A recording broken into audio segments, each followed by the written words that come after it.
Welcome back to the channel, everyone. I'm truly grateful to have you here today.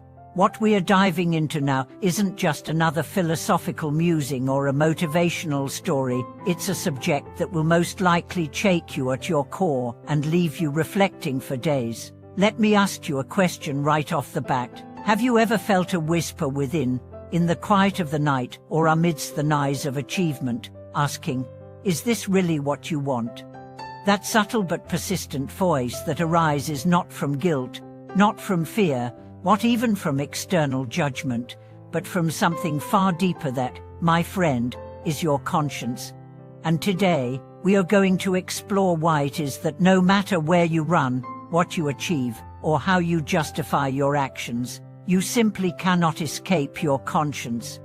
This episode is about understanding the true nature of that inner voice. It's not just a moral compass imposed by society, it's the most authentic part of you. Why do we feel unease even when we do something that nobody sees, nobody judges, and no law condemns?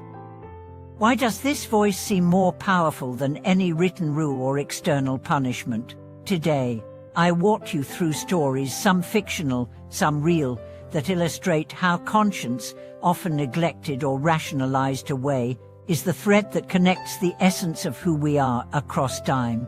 Through reflection, through pain, through transformation, it's always there. And by the end of this video, I believe you'll see yourself differently. So, stay with me, this is going to be an unforgettable journey. Let's start with a story. A young man once entered the world of business with fierce ambition. He was clever, ruthless, always 2 steps ahead of his competitors. He never broke the law, and everything he did could be explained away with logic, profit margins, competition, strategy. He became wildly successful, wealthy, respected, even admired. But one day, as he stood alone by a still lake during a vacation, something inside him stirred. A question rose, uninvited but unstoppable. Have I really lived in a way that I can face myself? That one question shattered years of silence. It brought with it a flood of memories, an elderly employee he laid off without remorse, a young assistant whose dreams he crushed for corporate gain, and most painfully, a young woman he loved but left heartbroken in pursuit of success. These memories were not new, they had always been there, but only at that moment did he allow them to surface.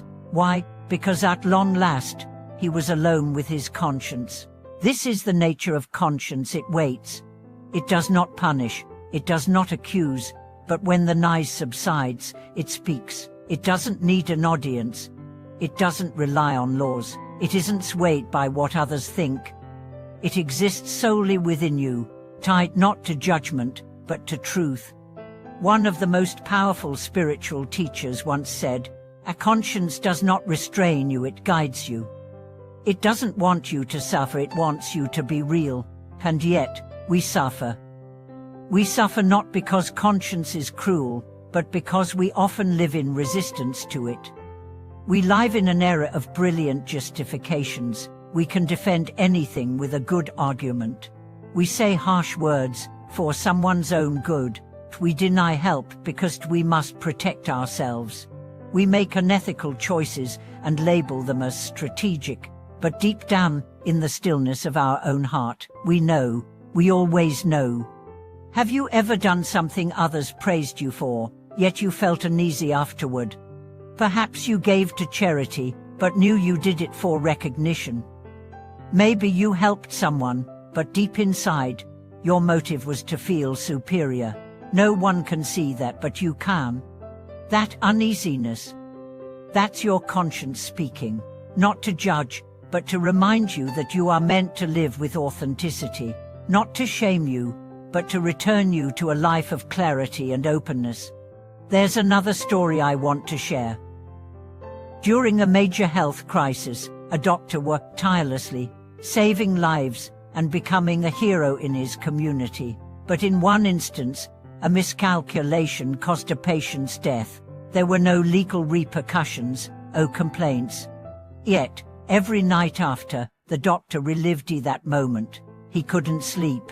He considered quitting medicine altogether. One day, he visited a monk known for his wisdom. The monk didn't offer comfort. Instead, he said, "You're not suffering because you made a mistake. You're suffering because you finally love the lives you serve." That single statement changed the doctor's life. He realized conscience was not punishing him, it was the stir of love, the awakening of compassion. From that moment, he worked not just with skill, but with heart. He spent more time with patients, offered kind words to families, and even prayed silently for those he treated. "I have turned technique into a bridge of compassion," he said. This is the true power of conscience. It does not push you toward perfection, it invites you toward truth.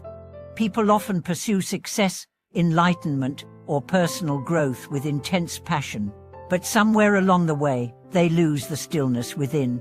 Not because they failed, but because they stopped asking the right question. Is all this aligned with who I really am? Conscience is not a judge, it's a mirror. It doesn't accuse, it reflects. And sometimes, when you dare to look, it shows you both your failures and your greatest potential. Imagine walking through your life with a constant companion, one that sees everything. Not just your actions, but your intentions. Not just your triumphs, but your regrets. This companion doesn't age, doesn't forget, doesn't flatter. It simply walks beside you. That's conscience. You might try to drown it in work, in achievement, in entertainment, or even in spiritual rituals. But the moment you stop, it's there, waiting. And now I'd like to speak from my own experience. Years ago, I made a decision that benefited me greatly, but at the expense of someone else's opportunity. It was legal, it was smart, and everyone praised me for it.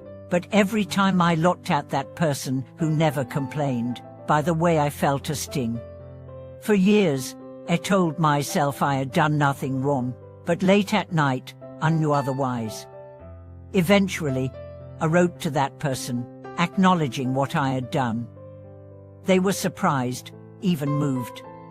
But more importantly, that night, I slept in peace. This is what conscience does, it leads you back home. And home isn't perfection. Home is truth. Home is integrity. Home is the feeling of alignment between who you are and what you do. The stories you've heard today are not about saints or heroes. They're about people, ordinary people, who dared to listen to the quietest voice inside. That voice may be uncomfortable. It may challenge your narrative, but it is the only voice that will never lie to you. Thank you for staying with me through this journey. I hope something here touched you, made you pause, or stirred something inside. If so, I invite you to reflect. What is your conscience telling you today? What part of your life needs to come back into alignment? And most of all, are you willing to listen? Please, share your thoughts and stories in the comments below. I truly want to hear from you.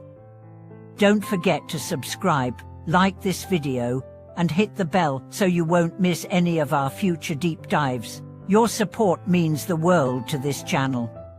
Until next time, stay honest, stay aware, and most of all, stay true to yourself. Thank you for watching this video.